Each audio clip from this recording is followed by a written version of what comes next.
আমরা এখন এই চ্যাপ্টারে জারণ বিজারণের পর সবচেয়ে গুরুত্বপূর্ণ টপিক শুরু করতে যাচ্ছি অ্যাসিড আর বেস। আমি 2 থেকে 3টে ম্যাথের মধ্যে তোমাদের এই অ্যাসিড বেস থেকে প্রায় যে ধরনের প্রবলেম আসে সব ধরনের প্রবলেম বোঝানোর ট্রাই করব। যেমন এখানে অ্যাসিড সলিউশন একটা, যদি একটা সলিউশন না হয় অ্যাসিড সলিউশন হয় 2 বা 3টা, আমরা কি করব সেটা আমি দেখাবো। তো নর্মালি এই চ্যাপ্টার মানে অ্যাসিড বেসের মধ্যে যে প্রবলেমগুলো আসে সেখানে 4 নম্বরে হচ্ছে যেটা দেয় যে অ্যাসিড আর বেসিক সলিউশন মিক্সড করো, সেই মিক্সড সলিউশনের টাইপটা কী হবে। টাইপ বলতে এটা কি অ্যাসিডিক হবে নাকি বেসিক হবে, এটা নর্মালি কমন 4 নম্বরে আসে। 3 নম্বরে হচ্ছে কনভার্সন, মানে মোলারিটি থেকে পিপিএম, পিপিএম থেকে মোলারিটি বা পিপিবি, বা মোলারিটি থেকে পার্সেন্টেজ, পার্সেন্টেজ থেকে মোলারিটি। তো আমি যখন থিওরি পড়িয়েছিলাম তোমাদের, আমি এদের ফর্মুলা ছাড়া, কারণ তুমি যদি ফর্মুলা শিখো তোমার প্রায় 10টার মতো ফর্মুলা শেখা লাগবে, আর ফর্মুলাগুলো একদম কাছাকাছি। এই কারণে আমি জাস্ট ডেফিনেশন থেকে, তুমি যদি এদের ডেফিনেশন জানো সেখান থেকে কনভার্সন করতে পারবা। তো আমি এখানে দেখাচ্ছি, প্রথমে আসি হচ্ছে আমরা বি দ্রবণটি পিপিবিতে প্রকাশ করো। এই যে বি দ্রবণটা কি দেওয়া আছে, গ্রাম দেওয়া আছে, বলা হচ্ছে একে পিপিবিতে প্রকাশ করো, বা এটা কি দেওয়া আছে এখানে মোলারিটি দেওয়া আছে, এটাকে বলতে পারে পিপিএম বা পিপিবি বা পার্সেন্টেজে প্রকাশ করো। ওকে, আমি সবগুলো এখানে দেখাই দিব। তো প্রথমে আসি যেটা বলা হচ্ছে কোশ্চেনে, বি দ্রবণটিকে পিপিবিতে প্রকাশ করো। তো তোমাকে পিপিবি এর ডেফিনেশন জানতে হবে। এখানে কি দেওয়া আছে, 0.2 গ্রাম 25 ml, 0.2 গ্রাম 25 ml NaOH দেওয়া আছে, নিতে হবে কিসে, পিপিবিতে। তো পিপিবি এর ডেফিনেশন কি, পিপিবি এর ডেফিনেশন হচ্ছে 10⁹ ml, 10⁹ ml কত গ্রাম সেটাকে বলে পিপিবি। এই ডেফিনেশন জানলেই চলবে, আর কিছু জানা লাগবে না। তো খেয়াল করে দেখো এখানে 25 ml কি আছে, 25 ml আছে, 25 ml 0.2 গ্রাম NaOH। ওকে, 25 ml কি আছে, 0.2 গ্রাম NaOH। তো আমি নিব কিসে, 10⁹ ml, তাহলেই হয়ে যাবে পিপিবি। নো ফর্মুলা, কোনো ফর্মুলা লাগবে না। অতএব 10⁹ ml আছে কত গ্রাম, বা শেষ 0.2 ডিভাইড 25 ইন্টু 10⁹ হয়ে গেল। এটা আসবে হচ্ছে 10⁷ এর মতো, 10⁷ পিপিবি। এখন যদি বলতো পিপিএম, কি বলতো পিপিএম, পিপিএম এর ডেফিনেশন কি, পিপিএম এর ডেফিনেশন হচ্ছে 10⁶ ml, মানে পার্টস পার মিলিয়ন। 10⁶ ml কত গ্রাম। তো যদি বলতো পিপিএম এ নাও, আমি কি করতাম, এখানে 10⁶ নিতাম, তাহলেই হয়ে যেত। খালি তোমাকে ডেফিনেশন জানতে হবে। যেমন এখানে কি দেওয়া আছে, মোলারিটি দেওয়া আছে, তাই না, মোলারিটি। তো তোমাকে বললো যে এই মোলারিটিকে তুমি পিপিএম এ নাও, তাহলে তোমাকে কি জানতে হবে, পিপিএম এর ডেফিনেশন জানতে হবে প্লাস মোলারিটি, তারও ডেফিনেশন জানতে হবে। তো 0.5 মোলারিটি, কথার মানে কি, মোলারিটি মানে 1000 ml কত মোল। মোলারিটি মানে হচ্ছে, নাম থেকে তুমি চিন্তা করো, মোলারিটি মানে হচ্ছে 1000 ml কত মোল। 0.5 কিন্তু 35 ml না, অনেকে এটা ভুল করে যে 35 ml লেখে 0.5 মোল, না, মোলারিটি মানে হচ্ছে 1000 ml কত মোল। তো লিখবো আমি 1000 ml আছে, 1000 ml কি আছে 0.5 মোল, এটার মানে হচ্ছে মোলারিটি। ওকে, যে 0.5 মোলারিটি মানে হচ্ছে 1000 ml তার 0.5 মোল আছে। সো আমি যেহেতু নিব পিপিএম এ, সো যেটা করব, অতএব 1 ml আছে কত, 1 ml আছে 0.5 ডিভাইড 1000, অতএব 10⁶ ml আছে কত মোল, 0.5 ডিভাইড 1000 ইন্টু 10⁶, এত মোল। এটা কি পিপিএম হয়ে গেল, না, এটা পিপিএম হয়নি এখনও। ডেফিনেশন খেয়াল করো, পিপিএম মানে হচ্ছে 10⁶ ml কত গ্রাম, আমরা পেয়েছি 10⁶ ml কত মোল। তাহলে মোলকে গ্রামে নেয় কীভাবে, মোলকে গ্রামে নেয় হচ্ছে 5 × 10⁶ ডিভাইড 1000, মোলকে গ্রামে নিতে হয় হচ্ছে অ্যাটমিক ম্যাস দিয়ে মাল্টিপ্লাই করে। তাহলে HCl এর অ্যাটমিক ম্যাস 36.5 দিয়ে মাল্টিপ্লাই করলেই এটা কি গ্রামে চলে আসবে। তাহলে এই যে গ্রামটা, এটা হচ্ছে কি কততে, এটা আসলে 10⁶ তাই না, 10⁶, তার মানে এটাই হচ্ছে তার পিপিএম, বোঝা গেল, এটাই হয়ে গেল তার পিপিএম। সো আমাদের জাস্ট ডেফিনেশন মনে রাখতে হবে। যদি বলতো পার্সেন্টেজে নাও, কিসে নাও, পার্সেন্টেজ, পার্সেন্টেজ মানে হচ্ছে 100 ml, 100 ml কত গ্রাম, তাহলে আমরা এখানে কি বের করতাম, যদি বলতো পার্সেন্টেজে নাও, আমরা 100 ml কত গ্রাম এটা বের করতাম, বোঝা গেল, এখানেও তাই। যদি বলতো পার্সেন্টেজে নাও, 25 ml আছে 0.2, তাহলে 100 ml আছে কত গ্রাম, সবার ক্ষেত্রেই গ্রাম, শুধু মোলারিটির ক্ষেত্রে হচ্ছে মোল। জাস্ট ডেফিনেশন, 4টা ডেফিনেশন মনে রাখলে তুমি সবার থেকে সবার কনভার্সন পারবা, কোনো ফর্মুলা লাগবে না। এরপরে পরের ম্যাথটায় যাই। এ আর বি একত্রে মিক্সড করব। এখানে হচ্ছে মিক্সড করার পর সলিউশন টাইপ কী হবে। আর যেটা বলেছিলাম যে সমস্যাটা থাকতে পারে যে এই যে অ্যাসিড সলিউশন এটা যদি মোর দ্যান 1 থাকে, এখানে আর একটা অ্যাসিড সলিউশন, ওকে। আর এটার ক্ষেত্রেও হতে পারে যে বেসিক সলিউশন হচ্ছে 2টা বা 3টা। তো সেই ক্ষেত্রে কী করবো সেটা আমি বলে দেবো, সমস্যা নেই। সেক্ষেত্রে আমরা যেটা করব 2টা অ্যাসিড সলিউশনকে আমরা একটা সলিউশনে নিয়ে আসবো। আচ্ছা, তো আমি একটু মুছে দিই, মুছে দিয়ে হচ্ছে আমি পরের ইয়েতে যাই। তাহলে আমরা এখন যেটা করব এই এ আর বিকে মিক্সড করব।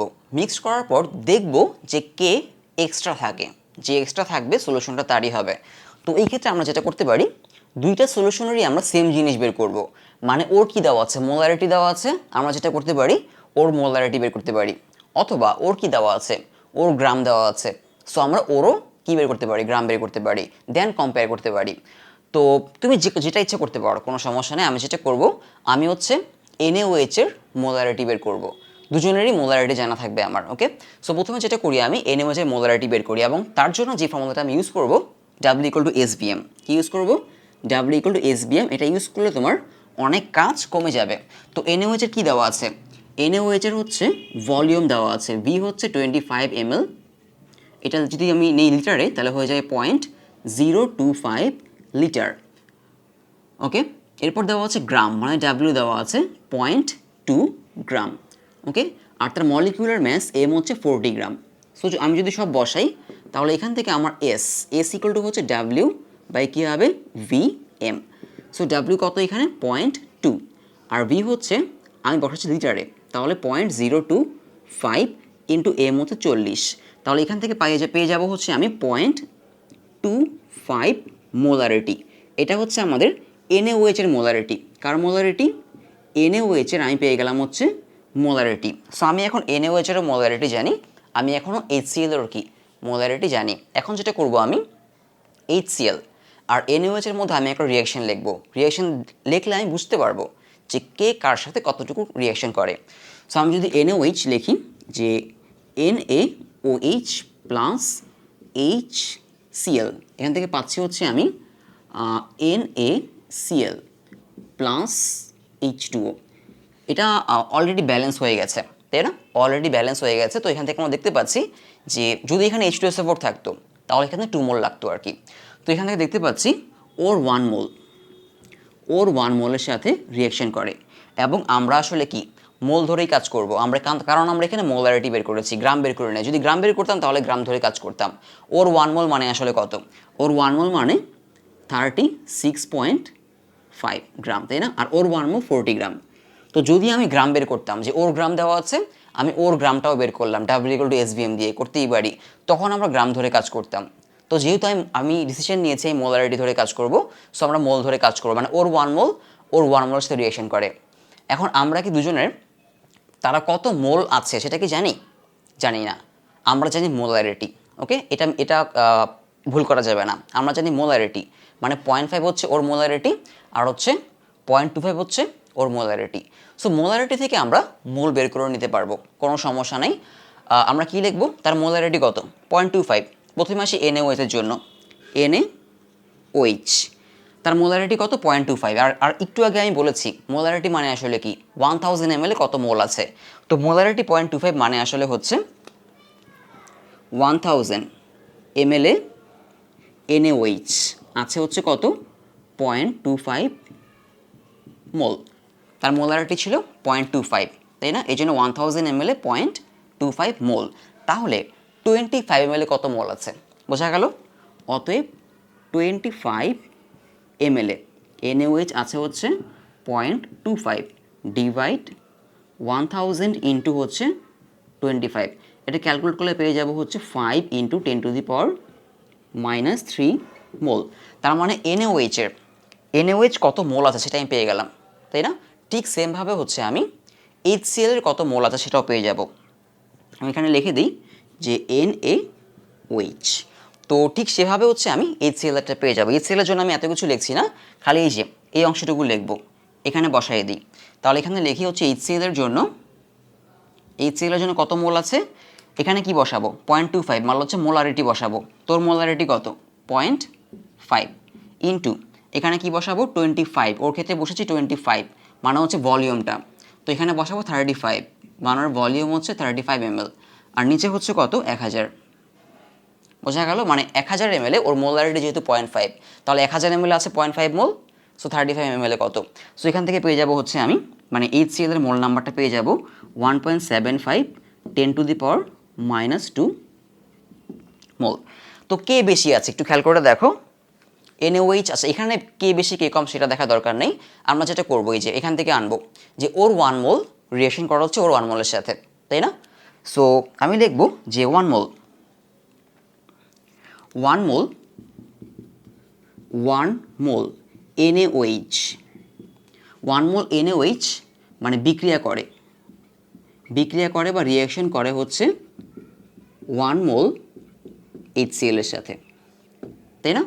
1 মোল NaOH এখান থেকে লিখলাম, যদি এটা H2SO4 হতো তাহলে এটা 2 মোল হয়ে যেত, NaOHটা 2 মোল হয়ে যেত, তখন লিখতাম 2 মোল NaOH বিক্রিয়া করে 1 মোল H2SO4 এর সাথে, বা উল্টাটাও লিখতে পারি, কোনো সমস্যা নেই, উল্টাটাও লিখতে পারি যে 1 মোল HCl রিয়েকশন করা হচ্ছে 1 মোল NaOH এর সাথে, তখন NaOH এর পরিমাণটা বের হবে আর কি।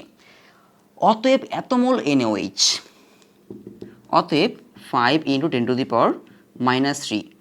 এত মোল NaOH বিক্রিয়া করে 1 মোল, যেহেতু 1 মোলের সাথে করে তাহলে এত মোল তো এত মোলের সাথেই করবে, তাই না? এখানে মানে ক্যালকুলেশনটা ইজি হয়ে গেল, 5 × 10⁻³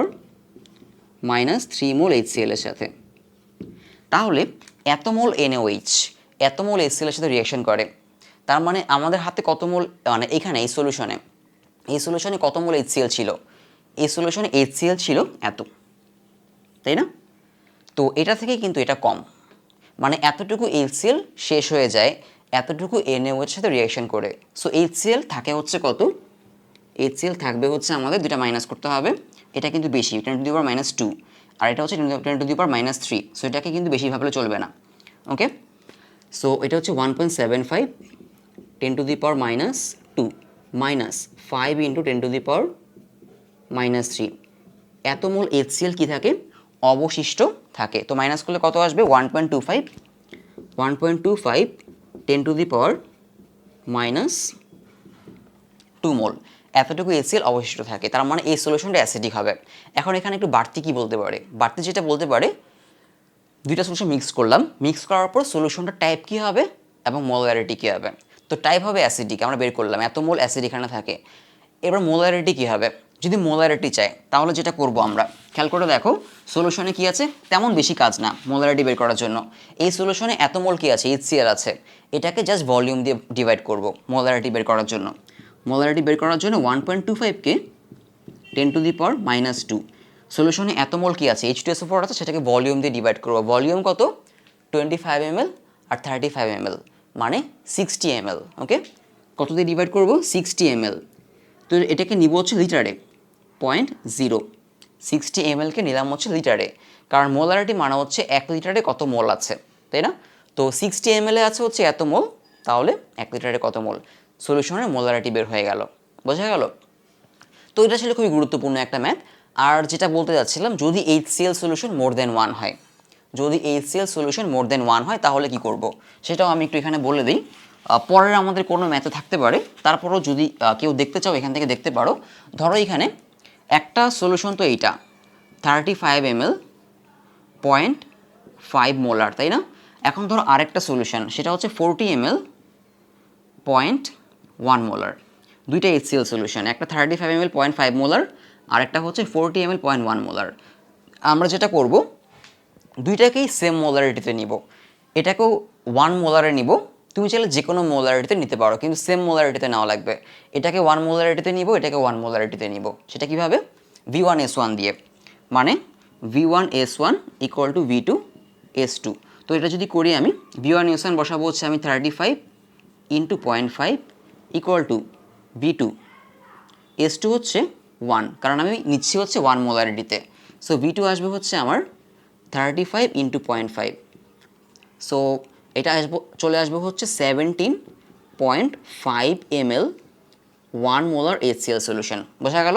মানে V2 হচ্ছে 17.5 আর S2 কত ধরেছি 1 মোলার, তার মানে এই সলিউশনটাকে আমি লিখতে পারি, মানে এই যে সলিউশনটা এটাকে লিখতে পারি 75 ml 1 মোলার HCl সলিউশন, একই কথা। সো এটাকেও আমি সেমভাবে এটাকে আমি সেমভাবে 1 মোলারিটিতে নিব। V1S1 equal to V2S2। So V1S1 হচ্ছে 40 ইন্টু 0.1, আর এখানে হবে হচ্ছে V2 বের করব, আর S2 হচ্ছে 1 মোলারিটি ধরবো। সো V2 এখান থেকে আসবো তো 40 ইন্টু 0.1 কত হবে 4, তার মানে 4 ml 1 মোলার HCl। ওকে, তার মানে খেয়াল করে দেখো তোমাকে জাস্ট এই দুটা মাল্টিপ্লাই করতে হচ্ছে, মানে 40 আর 0.1 মাল্টিপ্লাই করতে হচ্ছে, তাহলে এটা 1 মোলারিটিতে চলে আসবে। তুমি চাইলে যে কোনো মোলারিটিতে নিতে পারো, কোনো সমস্যা নেই, 1 ছাড়া নিতে পারো, মানে দুইটাকেই সেম মোলারিটিতে আনতে হবে।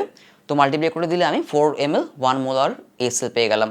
এটা 17.5 ml 1 মোলার। এখন জাস্ট প্লাস করে দিব, মানে 17.5 আর 4 ml প্লাস করে দিলে কত হয় 17.5 প্লাস 4 ml 1 মোলার HCl, কারণ দুইটা মোলারিটি সেম, এই জন্য আমি প্লাস করতে পারছি। সো এটা হয়ে যাবে 21, আলটিমেটলি 21.5 ml 1 মোলার HCl। বোঝা গেল 1.5 ml 1 মোলার HCl সলিউশন, এটাই আর কি। সো যদি মোর দেন 1 সলিউশন থাকে, HCl থাকতে পারে, NaOH থাকতে পারে, এদেরকে সেম মোলারিটিতে এনে প্লাস করে দিলেই চলবে। তো সেম মোলারিটিতে এনে প্লাস করে আমরা একটা সলিউশন বানাবো, দেন এই ম্যাথটার মতোই ম্যাথ করবো। তো এর পরের ম্যাথে দেখি আমরা অন্য কোন ম্যাথে যেতে পারি।